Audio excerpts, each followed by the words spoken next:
नमस्कार दोस्तों, कैसे आप सब।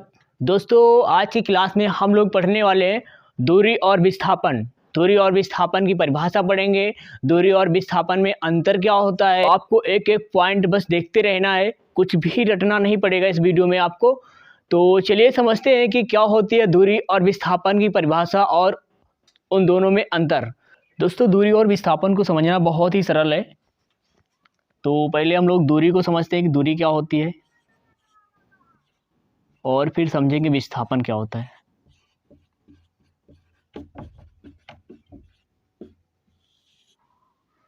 दोस्तों, दूरी जो होती है वो किसी वस्तु द्वारा तय की गई पथ की लंबाई होती है। कोई वस्तु जितना जो पथ होगा, रास्ता होगा, उसकी जो लंबाई को तय करेगी उसी को क्या कहेंगे, उसी को दूरी कहेंगे। तो किसी वस्तु द्वारा तय की गई जो पथ की लंबाई होती है उसे ही दूरी कहते हैं। दोस्तों, दूरी में क्या होता है कि हमें दिशा का ज्ञान नहीं होता, हमें दिशा पता नहीं होती है। जैसे कि मान लेते हैं कि किसी व्यक्ति ने 5 किलोमीटर की दूरी तय की, 5 किलोमीटर की दूरी तय की, लेकिन हमको ये नहीं पता है कि उसने किस दिशा में, किस डायरेक्शन में दूरी तय की है, ये नहीं पता होता है। तो दूरी में हमें जो है केवल परिमाण पता होता है, दिशा का ज्ञान नहीं होता है।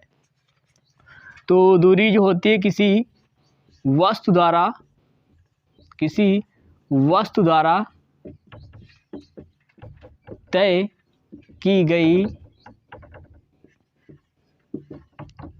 पथ की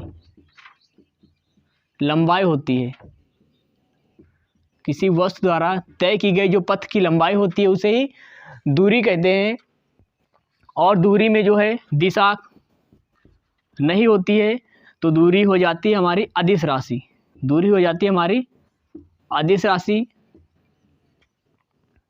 क्योंकि दूरी में हमें दिशा का ज्ञान नहीं होता है। अगर दिशा का ज्ञान नहीं होता है तो वो अदिश राशि होती है, और जिसमें दिशा हमें पता होती है वो होती है सदिश राशि। और बात करें इसके मात्रक की, तो इसका जो मात्रक होता है वो मीटर होता है।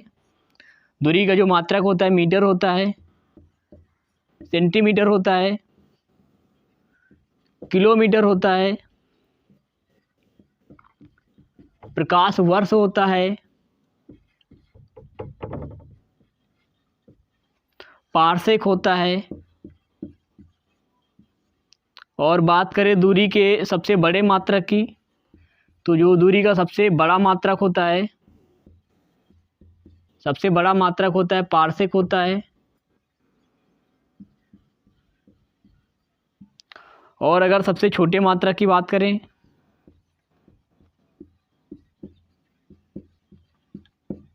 तो वो होता है फर्मी। दूरी का सबसे छोटा मात्रक फर्मी होता है और सबसे बड़ा मात्रक पारसेक होता है। एक फर्मी बराबर 10 की घात -15 मीटर होता है। एक फर्मी बराबर 10 की घात -15 मीटर होता है। तो दूरी के बारे में आपको समझ में आ गया होगा। अब समझ लेते हैं कि विस्थापन क्या होता है। विस्थापन क्या होता है दोस्तों, मैं एक बार फिर से आपको रिवाइज करा देता हूँ कि जो दूरी होती है किसी वस्तु द्वारा तय की गई जो पथ की लंबाई होती है उसे ही दूरी कहते हैं।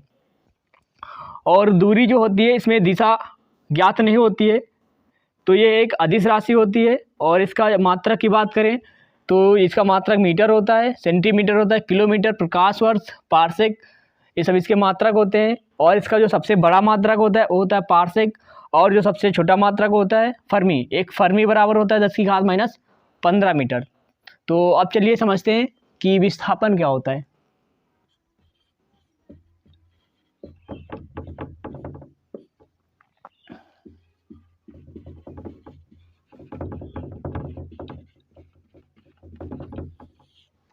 डिस्प्लेसमेंट, विस्थापन क्या होता है आप समझते हैं। बहुत ही सरल है विस्थापन को समझना।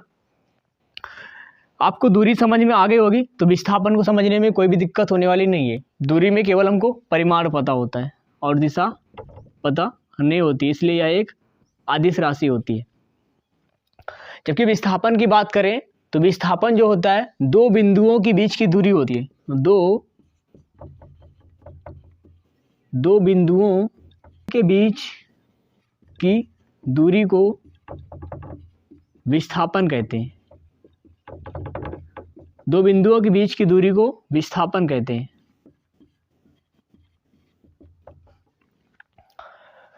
दोस्तों दो बिंदु यहाँ पर हैं, दो बिंदु, पहला बिंदु और दूसरा बिंदु। अगर पहला और दूसरा बिंदु हमको पता है तो समझ लो दिशा भी पता होगी, क्योंकि मान लीजिए कि पहला बिंदु हमारा क्या है, दिल्ली है, और दूसरा बिंदु मान लेते हैं मुंबई। पहला बिंदु दिल्ली और दूसरा बिंदु मुंबई। तो दिल्ली और मुंबई किस तरफ है सभी को पता है, और किस दिशा में ये भी पता है। मान लीजिए कि दिल्ली से मुंबई गए, दिल्ली से मुंबई गए तो दूरी तो नाप ही लेंगे, उसके बाद किस डायरेक्शन में ये भी हमको पता चल जाएगा। तो परिमाण भी पता चल जाएगा और दिशा भी पता चल जाएगा। इसलिए जो विस्थापन होता है वो एक सदिश राशि होती है। विस्थापन एक सदिश राशि होती है क्योंकि इसमें हमें दिशा का ज्ञान होता है, इसमें दिशा हमको पता होती है। तो दो बिंदुओं के जो बीच की दूरी होती है उसे ही विस्थापन कहते हैं। तो दोस्तों विस्थापन और दूरी आपको समझ में आ रहा होगा। तो अब इसके यदि मात्रक की बात करें तो जो दूरी का मात्रक होता है वही विस्थापन का मात्रक होता है। केवल फ़र्क इतना होता है कि दूरी में हमको दिशा नहीं पता होती है, इसलिए यह एक अदिश राशि होती है, और विस्थापन में दिशा हमको ज्ञात होता है, इसलिए यह एक सदिश राशि होती है। तो दोस्तों यहाँ पर अंतर की बात करें तो अंतर आप लिख लीजिए, मैं आपको समझा देता हूँ किस तरह से लिखेंगे आप। देखिए दूरी जो होती है, इसमें जो पहला अंतर आप लिखेंगे कि दूरी जो होती है किसी वस्तु द्वारा तय की गई पथ की लंबाई होती है, ये दूरी में लिखेंगे आप। और विस्थापन की बात करें तो विस्थापन में आप लिखेंगे कि विस्थापन दो बिंदुओं के बीच की दूरी होती है। उसके बाद दूसरे पॉइंट पे आएंगे तो इसका भी मात्रक मीटर होता है, इसका भी मात्रक मीटर होता है, एक अंतर है तो सेम ही हो जाएगा। उसके बाद तीसरे जो पॉइंट पे आएंगे, वो जो तीसरा पॉइंट होगा वो होगा कि दूरी जो होती है सदैव धनात्मक होती है। दूरी सदैव धनात्मक होती है, दूरी सदैव धनात्मक होती है। और विस्थापन में क्या लिखेंगे कि विस्थापन जो होता है धनात्मक, ऋणात्मक, ऋणात्मक और शून्य भी हो सकता है। विस्थापन जो होता है धनात्मक, ऋणात्मक और शून्य भी हो सकता है। तो दोस्तों दूरी और विस्थापन में अंतर समझ में आ गया होगा आपको, और दोनों की परिभाषा समझ में आ गई होगी। तो मिलते हैं अपने नेक्स्ट वीडियो में। यदि आपको समझ में आया है तो आप वीडियो को लाइक कर दीजिएगा। धन्यवाद।